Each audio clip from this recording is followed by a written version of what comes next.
When I say I set my marriage on fire, I don't mean metaphor. I mean the night I stood in our kitchen with a box of matches, a crystal wine glass, and a phone that wouldn't stop buzzing with her name. The house smelled like oranges and betrayal. If you've ever felt your ribs turn into a cage for a screaming animal, you'll understand. Before I tell you how I made them choke on their own lies and how I walked out without a single burn, do me one kindness.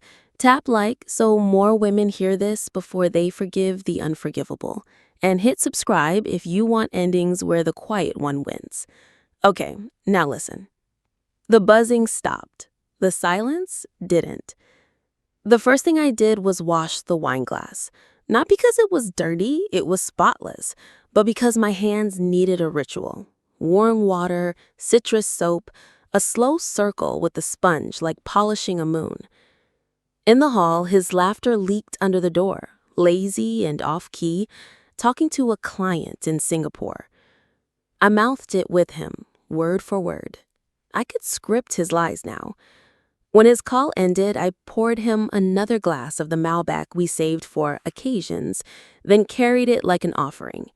He sat on the couch, feet up, phone face down. People who hide things think we don't notice their choreography. We do. We memorize it. I asked, "Late night?" He said, "Asia calls," he shrugged.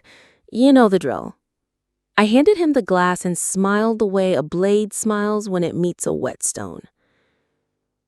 The TV flickered with muted news. The anchor's mouth moved like a goldfish in a too-bright tank. Somewhere, sirens wailed. Somewhere, not here, someone told the truth and the sky didn't fall. I tucked my feet under me and said, "Tell me something real." He blinked. "What?" "Something that isn't a spreadsheet or weather. Something you wouldn't say unless you loved me." He shifted, sipped, kissed my hair. "I love you," he said to my scalp. It felt like someone dropping a coin into a charity jar to quiet the bell. I nodded. "Good," I said, and picked up his phone. It began with oranges. Not the fruit, though that too, but the smell. Bitter bright, clinging to his collars and wrists. He'd never liked citrus, said it gave him headaches. Now he wore it like armor. Then there were the mugs, moved 2 inches to the left. The single long hair on the passenger seat, brown where mine is black. The hotel receipt that folded itself into a poem. Haro Hotel, Day Use Executive Suite, 3 hours. Day Use, Executive, Suite. 3 words that felt like an elevator dropping. I confronted him then, small, careful. "Are you seeing someone?" He laughed. "If I were, would I be bad enough to leave evidence?" I thought of the hair, the oranges, the way his phone changed its breathing, going from casual to encrypted, like it learned to hold its breath around me. I let it go. That's what we do at first. We let it go. We let it go until the letting becomes the thing that drowns us. Back to the couch. His phone was warm with his pulse. I tapped. He reached. Too slow, too late. There she was. M, with a white heart. And a message not even trying to be coy. "Still tasting you. Tomorrow, same place. Bring the red tie. I'll bring the oranges." The room tipped. There are moments when your life is a plate someone drops in a restaurant, and the whole place goes quiet, listening for the shatter. It didn't shatter. Not yet. He started the performance. "It's nothing. She's a copywriter. She flirts with everyone. I didn't." I said, "You taste like Malbec and lies." My voice was level, not calm. Ice isn't calm.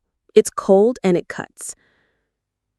He stared at me, and I watched the man I'd married dissolve under acid facts. When I stood, he flinched. Not because he was afraid I'd hit him, but because he saw I was done being the ground he walked on. I said, "Pack a bag or sleep in the guest room. Tomorrow you'll tell me everything." He echoed, Tomorrow. We can fix this. I smiled. Tomorrow. I agreed. And I meant it. I would fix it. Just not the way he imagined. People think revenge is heat. It isn't. It's a cold kitchen at 3 a.m., a spreadsheet of dates and phone records, a carefully packed tote bag, camera, USB mic, spare keys he never knew I copied. It's a lawyer's card folded behind a library card. It's cash in an envelope labeled emergency that you kept for hurricanes and finally opened for the one that came with the human face. What I wanted wasn't jail or blood. What I wanted was air. A way out that didn't make me small. I started with the hotel. Harrow, then the woman. M. The white heart became a name. Mara. She liked posting hands more than faces, wrist tattoos more than smiles, a peel of orange beside a tumbler, a red silk ribbon on a gray duvet. The caption, I never share dessert. I built a file. Times, places, proof. If you ever have to carry a truth that will buck and kick, you make a saddle of facts. You ride it where you need to go. The day I met Mara, she didn't know who I was. That was on purpose. I booked a facial at her favorite spa. Yes, the oranges were in the diffuser, and struck up the kind of conversation women perfect by necessity. I swear, she said, blowing on her tea, men in tech are just low effort. If you wear a red lip, they think you're a TED Talk. I laughed. Maybe they're optimized for minimal friction. She liked that. You're funny, she said. I'm Mara. I'm Liv, I lied.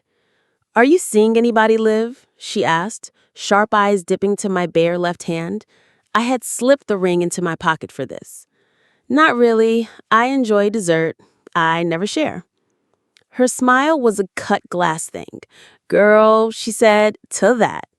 We exchanged numbers because women in cities exchange numbers like life rafts. I added her to the file. I added the scent of oranges to my throat like a warning. He moved into the guest room. He performed sadness like a decent actor at a mediocre audition. I should say I felt nothing. That would be a clean story. The truth is, I felt everything at volume. Love, grief, nostalgia, rage. They braided together, a rope I could either climb or hang from. He texted late. I'm stupid. I choose us. Please don't give up on me. I stared at it until the words sunk into the glass table and vanished. Then I replied, tomorrow. Talk, 10 a.m., kitchen. I set alarms like landmines. I ironed clothes I didn't intend to wear. I watered plants I never let die. I paced the kitchen counting breaths. When morning came, he sat where I'd sat, hands wrapped around a mug like it might warm a better version of himself back to life. I said start, with the first time, and tell me why. He did. Of course he did. Men confess like they're told there will be a quiz later. Work stress, feeling unseen, the thrill. Each cliche wore a different hat, but they were all cliches. I didn't interrupt. I collected words like receipts. When he was done, I sent the audio file to my email, my lawyer, and my best friend Mira, who once told me, if he ever, just say the word. The subject line, tomorrow. Do you hate me? He asked. I hate what you did. I don't know what I feel about you yet. That's something, he said, as if a lesser sentence meant a lesser crime. There are better hotels than the Harrow, but none that suited the way I wanted the story to end. I booked the executive suite for the same day and time as their usual. Under a new email, a new name, a new credit card he didn't know existed. Then I texted Mara as Liv. Got a suite today. Bring the ribbon. I'll bring oranges. She replied with a white heart. Then I texted my husband from my number. Let's meet tonight. The Harrow. Neutral ground. No yelling. I want to see if we can salvage anything. He answered fast. Anything you want. Anything I want. Finally. The suite had floor-to-ceiling windows, a gray couch like a cloud, and a bowl of green apples begging to be ignored. I set up the mic under a throw pillow. I set the camera blinking red in the corner, disguised as nothing, because people don't see what they're not looking for. On the bed, I laid out props, my red scarf, a bottle of Malbec, and 3 oranges. It was theatrical, yes. It was also precise. Stories require simples. Revenge requires a stage. He arrived first, wearing the tie she liked, the one I'd bought him for our anniversary. He looked good. That's the worst part. "Thank you for coming," I said. My voice was soft, weaponized softness. "I'll do anything," he said, reaching for my hand. I let him hold it, then I let go. "We're going to play a game," I said. "It's called Tell the Truth While You Still Can. I ask questions, you answer, completely. If you lie, we're done, and I take the apple ball and throw it through the window." He half smiled. "That's not a thing." "Watch me," I said, and picked up an orange, slicing it open so the room filled with the scent of oranges. That's when the door clicked. Mara stepped in, hair glossy, ribbon looped around her wrist, a smile blooming, then freezing. Her gaze moved from the oranges to me, to him, and back, like a computer reroutes when you wreck its map. Oh, she said. "Hello, Mara," I said, using her name like a key in a lock. "I'm the wife." She laughed, a single shocked note. "You're kidding." He swore. "This is insane." "No," I said, calmly. "This is math. 2 plus 2 plus lies equals this room." She looked at him, then at me. "Did he tell you it ended?" I tilted my head. "Did he tell you he loved you?" "Once," she said, and shrugged, something broken skittering under her nonchalance. "Sit," I told them both, gesturing to the couch. "We're going to finish this without screening or pretending. There's water, there's wine, there are oranges for on-the-nose symbolism." She smirked despite herself. "You're funny," she said. "I'm thorough," I said. I asked, they answered. Names, dates, rooms, messages, patterns emerged like bruises.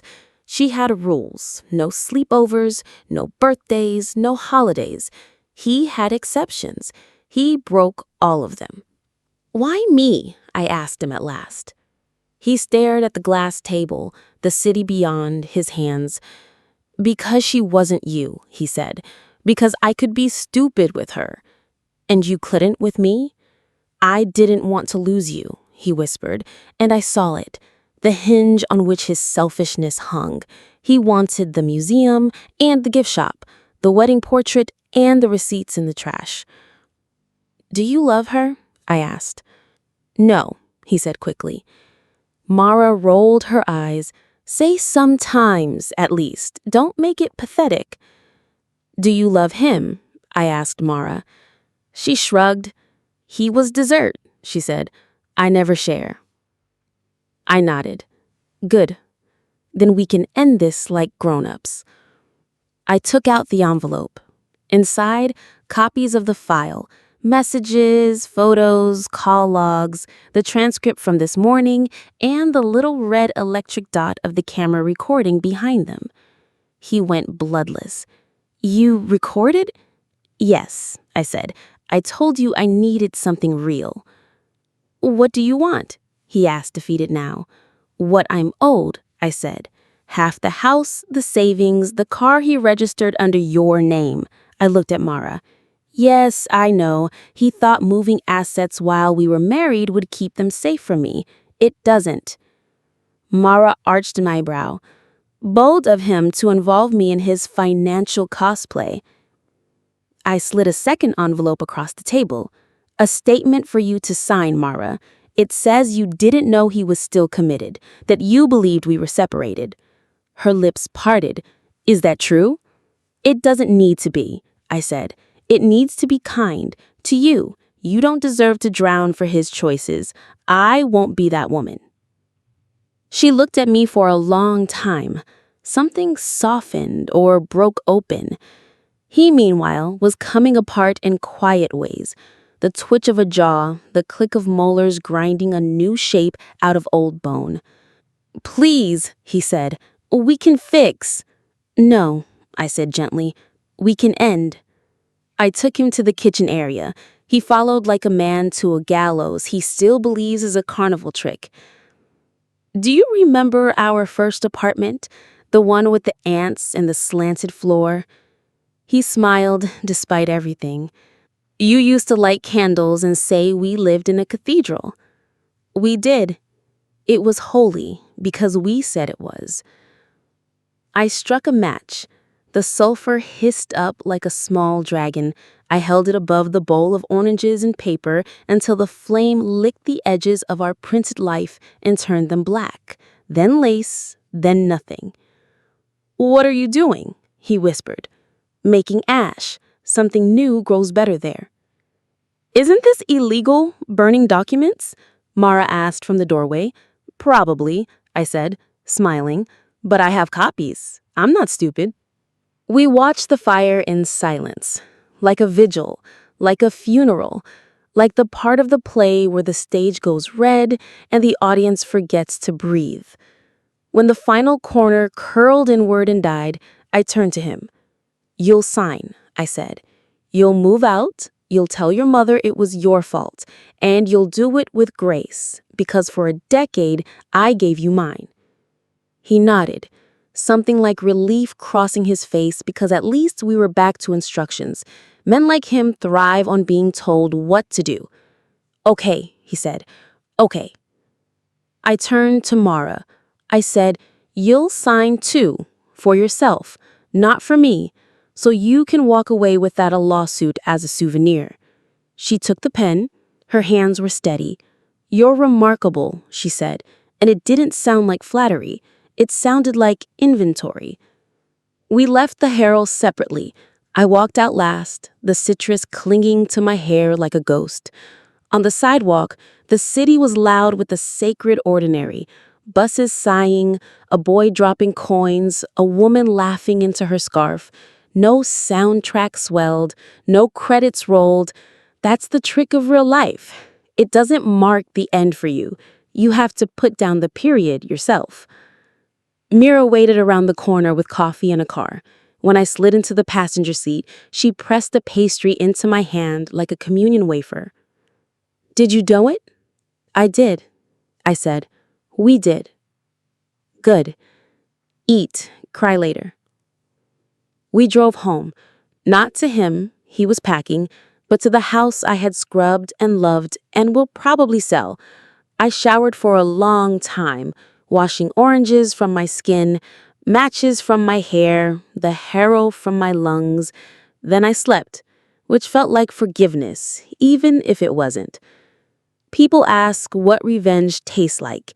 They want blood, salt, sugar. Mine tasted like tap water at 2 a.m., clean and necessary. It tasted like the first week I woke up and didn't reach for my phone to check if he lied in the night. It tasted like signing papers with a lawyer who said you were prepared and meant you saved yourself. He tried. Of course he did. Flowers, voicemails, a letter with more apologies than nouns. He said therapy. He said the dog missed me. He said he missed me in a way that implied I was an object misplaced and found beneath a couch cushion. I didn't answer, not because I wanted to punish him, but because this story needed a different ending than the familiar one where I forgive and we call it growth. Sometimes growth is a door you close and lock. Sometimes mercy is letting consequence finish what it started.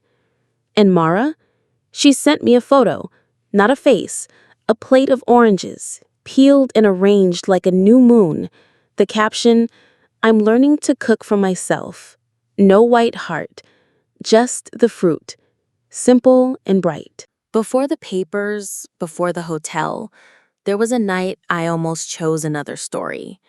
It belongs here, out of order, because that's how my memory keeps it, as a fault line under everything. He was asleep, I wasn't. I stood over him with my ring in my fist, the diamond digging a crescent into my palm. I thought, if I wake him and say, "Pick me, now," and tell her no, would he?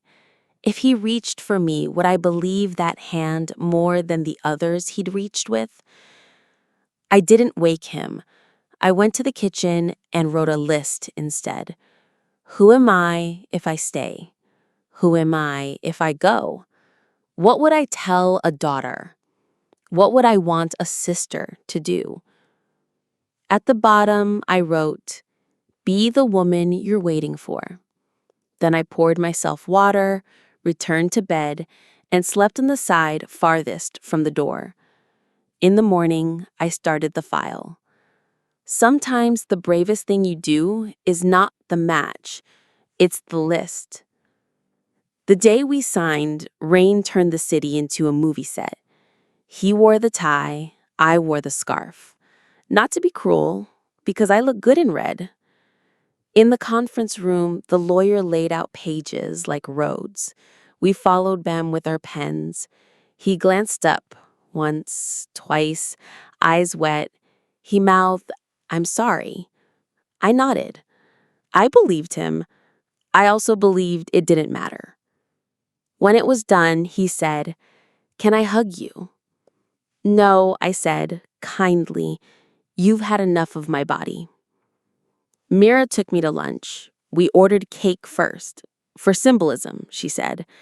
"I never share," I replied, and she laughed so loudly the waiter smiled. On the way home, I walked alone for a while. The world had edges again. The air smelled like wet concrete and bakery.